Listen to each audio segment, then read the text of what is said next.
Hey everybody, welcome back to the channel and welcome to a new episode of Project LS400. So, a lot's been going on lately. It's been a couple of weeks since I worked on the car and since I uploaded a new video. I had a nice summer holiday, albeit a bit rainy, but forget about that. I returned last week. Today is early Saturday morning and I have been working on the car, done a lot of work off camera. Didn't want to film anything because, well, I did nothing you haven't seen before on this channel. But all of a sudden the car is almost ready to go for its inspection and it's almost ready to be put back on the road.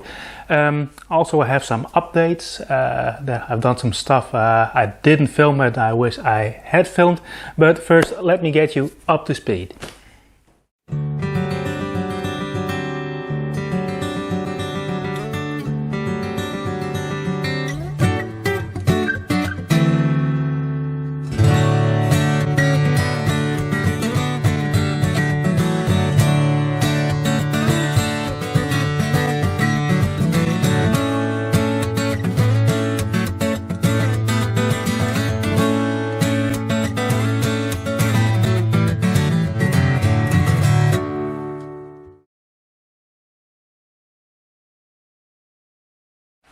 A couple of weeks ago I came to the workshop. I wanted to do some small work on the car, but when I entered I noticed that the other car that's usually parked here was out. The owner took it to go to a classic car show and the LS was parked with its front towards that corner over there and I wanted to turn it around, so I drove the car out. But once I had it out I realized I lost a lot of my mental notes I made during all these episodes. I've been working almost 2 years on the car now and I had a lot of mental notes for things I needed to do, things I needed to check, and I've been watching some older episodes and then I realized I forgot most of my mental notes, and one of the most important things I needed to do is do a shakedown test. Problem is the car isn't in road taxes, it isn't inspected, but nearby is a small industrial estate where I can do some driving around, so I put the license plates on the car, took it out and just wanted to see how the car reacted. There's been so many things I took off the car and put on,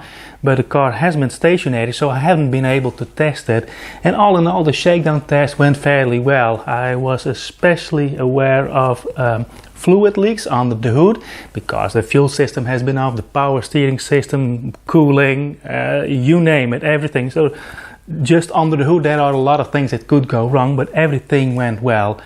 Then I took the car back in and went on holiday, and just last week I finished up the front end. I ordered new stabilizer end links because I suspected there was some play in there, but they came in and when I checked the ones that are on the car they seem to be in fairly good condition, so I left them on. But what I did do is I replaced the front brake rotors because when I did a shakedown test I sped the car up to 80 kilometers an hour and when I braked I could feel a vibration, so they are warmed. I could have put them in a lathe and flattened them out, but just put new brakes on. They're not that expensive. So that was done. What else did I do? Oh yeah, let's go to the back of a car. Just minor things I want to show you. As you may notice, the lighting in my workshop has changed. When I got in last week, there was something wrong with the electricity, so I installed some temporary new lights, and they are LEDs. And I just wish I had done that much earlier. Anywho, trunk. A small repair I did was the trunk illumination. There's a small lamp over here that didn't work and I started measuring. It had a 12-volt power supply and it switched to ground to turn it on, and the switch is over here in the hood ledge, and there was some corrosion on this over here, so I cleaned it off. Now that is working, and I had to install some new license plate illumination, new bulbs in there. And also this license plate is pretty warped. I wanted to order a new one, but I lost my registration card, so I had to order a new one, and hopefully that comes in. Once that is in, I can go to the car parts store and have a new license plate made. But everything in the back here is finished up. The thing I'm currently working on, let me show you. Well, last week off camera I've been working mostly in the left front. This was the one air suspension strut I didn't take out, so I took it out, cleaned it. It was in fairly poor condition, I must admit. This one is probably original to the car. It had a lot of buildup underneath the air bladder, so I cleaned it out, treated it with rust reformer, and then painted it so it looks nice. And when I installed everything back, I forgot the insulation plate that goes on the top mount, so I took everything out again, slid that insulation plate in. It's back in now. Installed new front brake rotors, and now I'm working on this corner here. There was some rust. I already treated it with rust reformer. I redid it and I filled it in with some body filler, and I painted it yesterday evening. Now it's a piss poor paint job, but having rust bubbles over here is pretty bad. So if it's better than bad, it's good in my opinion. So what I want to do now is I want to sand it down with 2000 grit, coat it with clear coat, and then I want to polish the entire car, then throw it in for inspection. And also there's a trim piece going in this wheel arch I need to reinstall, but I lost the screws. So I'm gonna get some stainless screws and screw that in. So that's the project at hand for this episode. So I have a small tub of water. This is 2000 grit sandpaper. I use the same on the roof line over there. Now I just need to get a towel. Yeah, there is it.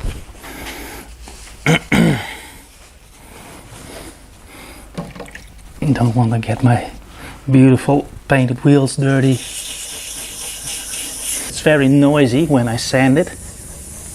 I'm gonna sand until it's quiet and I can see the hard paint line feather in with the car's original paint.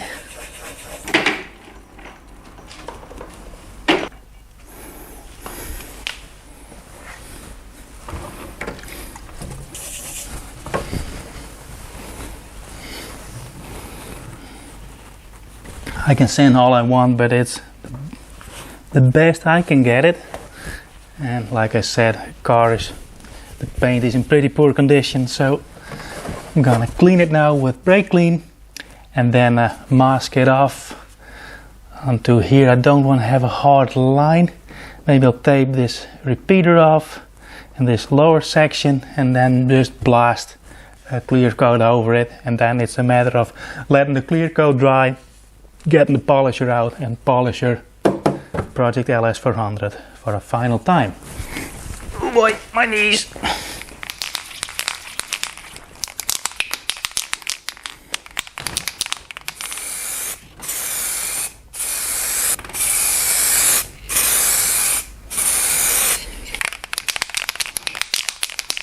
Oh, I'm gonna open the door.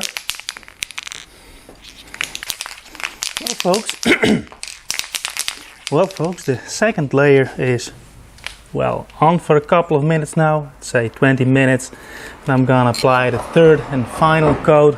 It's gonna be a wet coat, and as you can see there is a matte area over here, that's the overspray, and the shiny bit over here is the freshly painted part.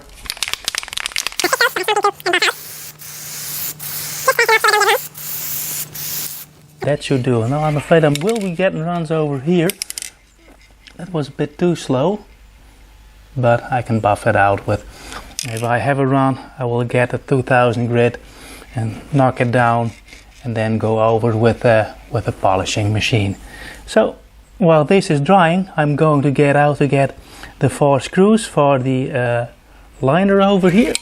Where do I have it? I can show you. So there is this black liner that is held in place with 4 screws, and it goes on like this. The only thing is I lost the screw, so I'm going to get out to get some nice stainless steel screws.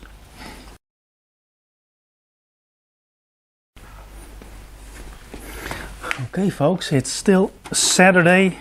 It's 1 p.m. in the afternoon. I picked up some stainless steel screws. I went home for lunch and found a new license card in the mailbox, and I went to the car parts store and had a new license plate made. It's already installed on the rear. It took 5 minutes to make this plate, and it cost me 15 euros. And I chose for the very basic license plate. In the Netherlands we have 2 options. and one of the options is a luxury, so-called luxury license plate, and that means they put plastic letters on top of the aluminium plate. But I think those are pretty dumb plates, especially when you have them in front of the car and you accidentally hit something. I don't have parking sensors in front. Those letters fall off and they crack, and you have an invalid license plate, and they cost around 30 euros a piece, and I think that's a waste of money. And if you have these standard aluminium license plates, letters are embossed and then painted. When you hit something, you only have a dent in your license plate and it doesn't become invalid immediately. So that's why it shows for that one. Some people think that a luxury car like this should have those luxury license plates, but I tend to disagree. All other neighboring countries have very standard flat plates, and they don't have the option for a luxury license plate. Okay, and that's it. That was the very last part to go on. I still have some things to do. I'm gonna show you in a minute, but for now Project LS400 is done, and I think it's ready to go for inspection and get it back on the road. Historical moment. Next week, in exactly a week, it's 2 years ago that I picked up this car. So I think today is the day. Exactly 2 years ago I first traveled to the other side of the country and had a peek at this car. If I knew then what I knew now, I'm not sure if I would have bought it. But anywho, here we are.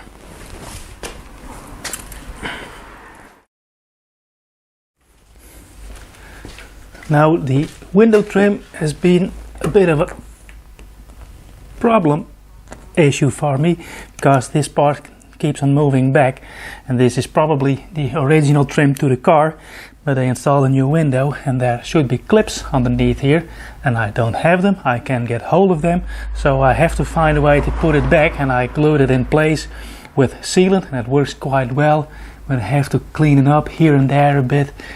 It's not nice, and eventually I think I have to go with an universal trim piece, but that's something for later. So over here I have a tie rib that goes around the skirt over the air suspension bladder. I cut this off a couple of weeks ago when I overhauled this suspension strut. I'm gonna put this in here to keep it down, and actually seems to work quite well, and I hope it will stay down once the sealant has cured. So there's that. It isn't nice, but like always, better than bad, it's good. Look, this is what you get when you don't mask off correctly. Anywho, let's hop on the inside. There's the key, and you can see the footwell illumination is working. The door, everything is working. So let's put key in ignition. Steering wheel comes towards me. Put the ignition on. Now I have to keep the camera at somewhat of an angle. I want to fix this, but I'm going to do that later. The end of the tachometer needle is flashing. When you start the car, it's often shortly illuminated, then it starts flashing, and then it's illuminated to that part. So I want to fix that later, but I have to look into that because the entire instrument panel has to come out. Oh yeah, and furthermore, the airbag lamp is still illuminated. I'm gonna show you in the next scene how to reset that. It's actually a fault code because this control lamp, the check lamp, is part of the airbag system, and so when you take your instrument panel out and switch the car to ignition on, it signals that the check lamp is missing, so that triggers a fault code, and you have to solve that. And over here, the center display, the LCD bleed has gotten worse. You can barely read the time, not even sure what it says, and when I put the heater on, you can see it's 21 degrees, but there's the typical LCD bleed in here, and I need to fix that, and for that I need to order a new LCD screen, but I have to find a supplier. Not sure if they are available still, but they were available in the past, and that's something I can do next winter because I can still see the temperature, and that's most important to me, but it has gotten worse over time. But I must say, when the outdoor temperature changes, or the temperature inside the cabin changes, sometimes the LCD bleed seems to dissolve a bit, and it comes back when the temperature increases. So that's the two things I still need to do, and eventually get a new windscreen and get the car painted. But first we're gonna reset the airbag warning light. Okay folks, now here's the procedure. Underneath here is the OBD connector, and as you can see I have two wires attached. There are several terminals and they're all labeled. On the inside on this lid it shows what they mean. When you have a peek over here, you can see I have the black wire installed on the second to the bottom in the middle row, and the red wire is to the third from the bottom on the right hand side row. The black is in the AB marked terminal, and the red one is in the TC marked terminal. And over here I have a black wire connected to body ground. Now we need to do some sort of a rain dance. Now let me put the camera on a tripod. Okay, what you have to do is connect either one of those wires to body ground in a certain sequence, and you start off with 1 second on TC, then immediately switch to 1 second on AB. After 1 second you go back to TC, after 1 second to AB, and then you go back to TC and hold it, and then the airbag warning lights should start to flash. Then the airbag warning light should start to flash, and then the fault code should be cleared. And when you do this, you can hear a relay switch underneath the hood. That's the traction control TC thingy clicking. So here we go. 1, 2, 3, 4, and then hold it. Okay folks, I got it tackled. I used the stopwatch to time my seconds, and that was a problem I had. I took a little bit too long, but basic procedure is move quick and fast and time your seconds right. So it's ground to TC, ground to AB, back to TC, AB, and finally hold it on TC, and then you see the airbag light. It's hidden over there. Start flash very fast, and once you disconnect the ground, then when it's flashing fast, the fault code has been reset.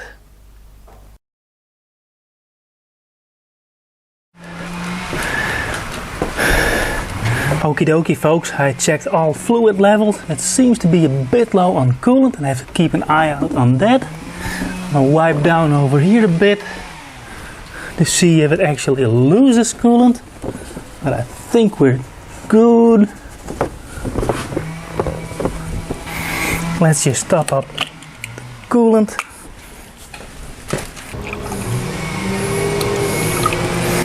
Okay, take you on the maiden voyage.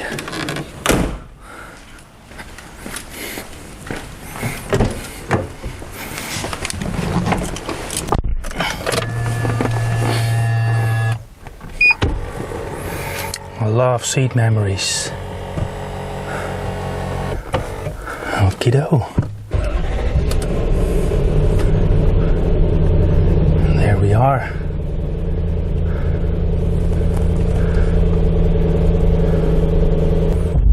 And there we go.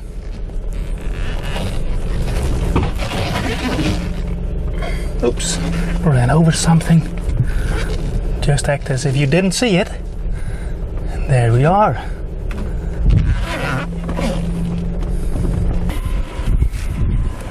Okay, car is already running. The AC is on, but it needs to be refilled. It does cool. There is condensation underneath the car. So what I want to do is make a short run and different speeds, see how the car shifts, how it behaves. Especially gonna watch the temperature gauge. I brought my infrared thermometer to do an inspection halfway along the ride. Gonna fill up the car. Fuel has never been this expensive, and I finished this land yacht that isn't especially fuel economical. Anyway, don't complain, we're gonna drive. Have a smooth start from a standstill.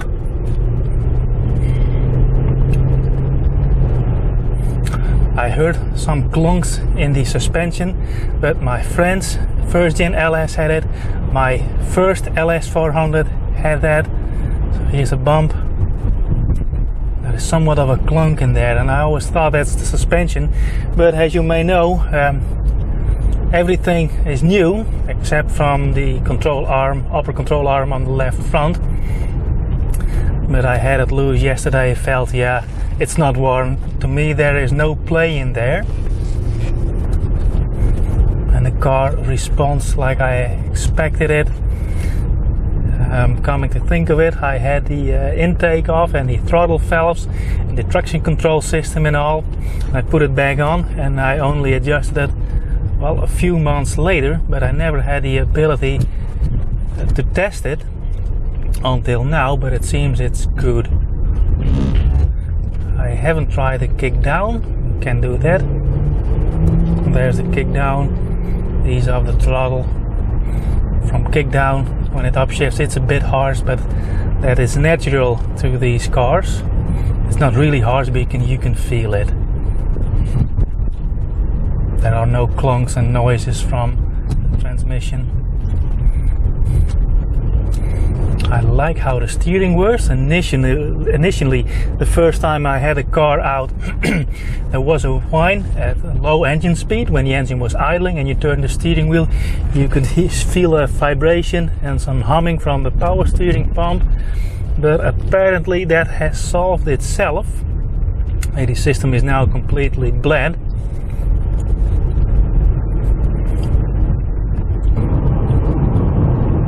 When I opened the trunk yesterday, I had a car out for a quick run. Then I put the car jack and the crank back in the trunk. You could feel the trunk floor was really hot, and that's the exhaust silencers, the mufflers, radiating heat to the trunk floor. Alright folks, I stopped at an industrial estate. I'm gonna do a quick check. The temperature gauge is in the middle. We've done about 25 kilometers now. Gonna pick up my thermometer and let's have a peek under the hood.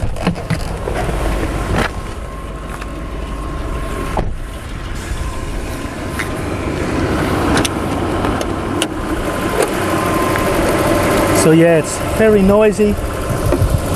Look over there. Yes, yeah.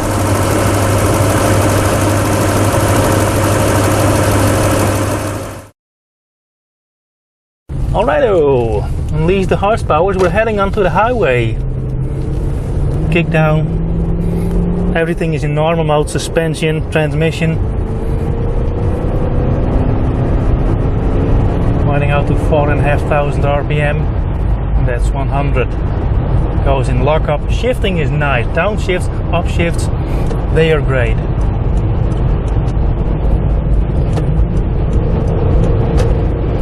Kick down is good when I want to start an acceleration and overtake. And this is Lexus at its best. Highway cruising. Cruise control works. I didn't test that, but all the cables for the cruise control have been off. And there's an overpass here. Have to keep an eye out for cameras. And when we pass that, I will floor the car. See what it is capable of. There isn't a lot of traffic on the road. It's the last day of summer vacation for a lot of people over here. Transmission into power mode. 4000 RPM. 140. That's 150. 160, that's 100 miles per hour. Car is behaving well, there are no vibrations. 180, ease off the throttle, goes into lockup. Let's overtake these folks. Okay, no complaints there. Wheels are still attached to the car. We're doing well, and I'm gonna ease off. Well, that went exceptionally well. I'm amazed by how powerful this car is. Before I put it in storage and before I started working, I did drive it, but not that much because I knew the car needed work and I wasn't too sure about the state of maintenance, so I didn't push it as hard as I just did right there. Okay, folks. I think I'll wrap up this driving segment. I'm gonna cruise along. I'm going to the gas station and I'll pick you up when I have the car back in storage. Well folks, we're back in the workshop. It's currently Monday evening. I spent the entire Saturday afternoon driving Project LS400, and this is the place where Project LS400 used to sit for 2 years, and now it's in fact ready to go out.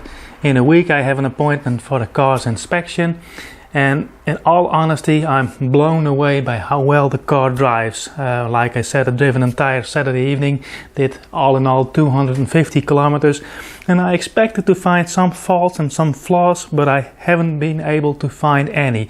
The things I showed you, the needle of the tachometer and the LCD of the climate control, that's something I'm going to fix in the winter time, and also the window trim and around the door windows on the right hand side need to be fixed. And the only thing I noticed during driving that it's pulled slightly towards the left and to the right, sorry, and that can be explained because I have had the entire suspension out and the tie rod end on the left hand side, so the car needs an alignment. Also the air conditioning needs to be filled. And another thing is that the power steering is very heavy when the engine is idling. Now that's due to the non-original power steering pump, but we've had some adventures with that in this episode. So I'll leave that for what it is, but all in all, the way the car drives, how the engine runs and how the gearbox shifts, it's just flawless. It's just like it's just out of the factory. So good job there, Arnold, but I don't know how I pulled that off. Well, like I said, Project LS400 isn't sitting over here anymore, but you're standing right next to it. Let me pick up the camera and show you what I've been up to this entire afternoon. So, there we are. Let me pick up the camera. And over there is my polishing equipment. And this afternoon I've started polishing, and I used a somewhat coarse compound. It says B100 on over there. Did the entire car with that. Now I'm following up with Extra Fine Plus, and I've bought a bottle of Carnauba wax to go over the car. And well, I'm in the middle of a process. Well, it takes a lot of effort, but as you can see by the shine, this was dull, it was full with scratches. Of course there are a lot of those spots, that's residue from the polishing compound. But hey, look, I can see myself, and that's something I couldn't do this afternoon. Oh, by the way, I talked about paint matching with the Duplicolor rattle cans, and when I painted this area in this corner down there, I saw there was a slight mismatch, but when I started polishing the car, this actually is a slightly different color, and it matches with the rattle can I used, but the rest of the car is factory original, and it's just slightly different. It has somewhat more of an emerald sheen to it. So there we are, it's starting to shine. Almost done with this part. So yeah, I decided not to film this because I'm not an expert on this matter and I learn while I go. So yeah, I have nothing interesting to tell. If you want to learn about this, I recommend you watch guys like Mad Detailing. I think that he's one of the best, or otherwise Larry from MONYC. So anyway, I'm gonna put you up on a tripod and do some shots of me polishing the car. Just 3 small dots.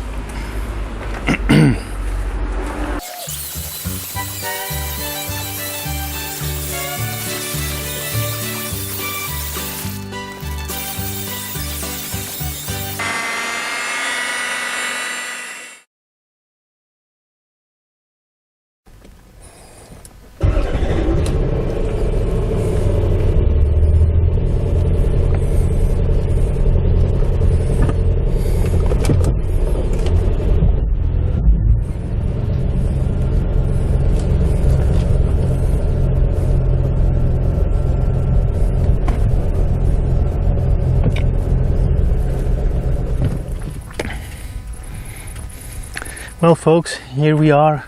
It's a beautiful summer evening. I finished polishing the car and I'm really happy with the car. She's not perfect. Some things I need to do, some things I want to fix. But first and foremost, I want to get a car through its inspection. But after polishing it, the paint really came to life. You can see it's a beautiful dark green color and it's packed with scratches and repainted areas, especially the rear looks bad. And well, my paint job on the roof isn't perfect, but from a distance it's a beautiful car.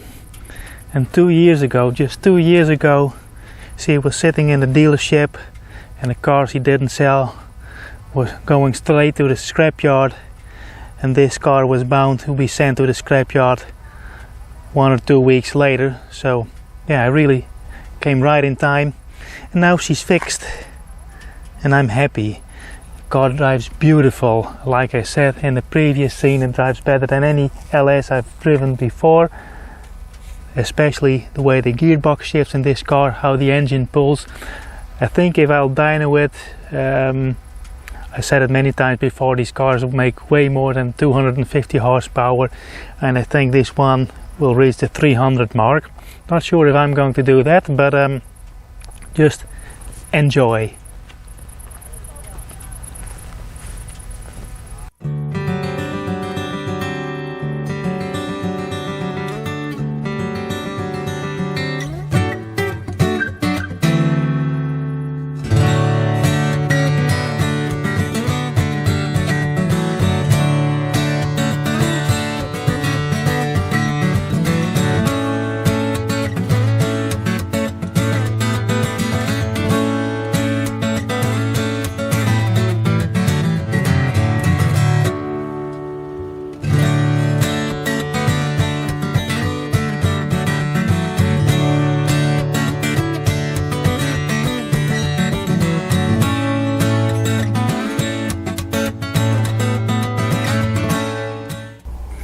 Now there is one thing I didn't discuss in this video, and that's my tire choice.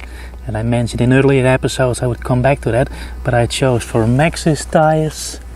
It says right here, and the type is Premitra, and I chose the standard size 255/660, and I'm really happy with these tires. I chose them because the brochure said they would be very quiet and have good fuel economy. Now fuel economy isn't much of an issue in these cars. I'm not sure what a car does actually, fuel mileage, but anyway, I'm really happy with these tires, and if they are available in your country, I can highly recommend those. Lexus Premitra. Okay, let me demonstrate how the air suspension works. Currently the car is idling and the car has leveled. Now once you open the door, the air suspension starts measuring, so when you get in, the car has to level. Then I'll put it in its high position and put it back to its low position.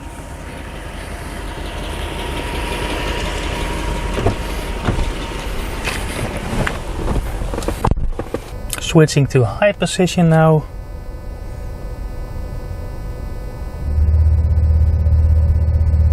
Inside the car I can hear the compressor kicking in. It starts with lifting the back of the car and then the front.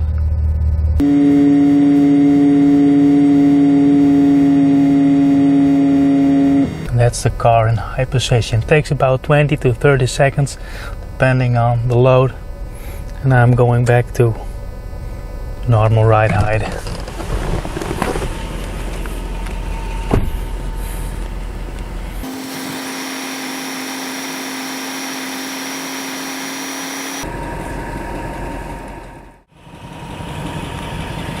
Well folks, in all honesty, I didn't expect to have the car on the road right now.